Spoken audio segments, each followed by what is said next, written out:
The interaction we saw yesterday in the White House between Vice President J.D. Vance, President Donald Trump, and President Zelensky of Ukraine is one that should send a cold shiver down the spines of all US allies. If this is how the US treats its friends, if this is how the US treats its allies when they're at war with their enemy, and we need to be clear here, Russia, China, Iran, North Korea are clearly stated enemies of the United States. Ukraine is fighting one of the US enemies. And if this is how the US treats its friends, then countries like Taiwan that are facing invasion and repeated daily attacks from another US enemy, China, countries like South Korea, Japan, Australia, and Europe should all be concerned about the long term commitments to their security from the US government.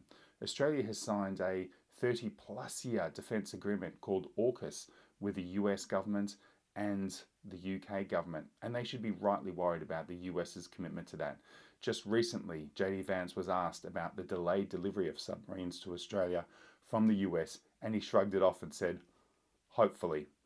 That's not the sort of level of commitment that we expect from our friends, and it's not the sort of commitment that we expect from our allies.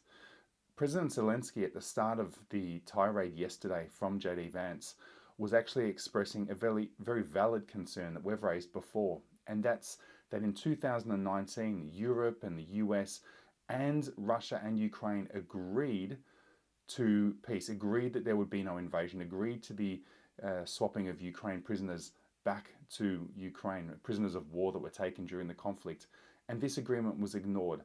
So Zelensky is right to ask if agreements that have been made in the early 90s and then agreements that were made again in 2019 were simply ignored, how can he and how can the Ukrainian people be confident that these agreements would be honoured in 2025?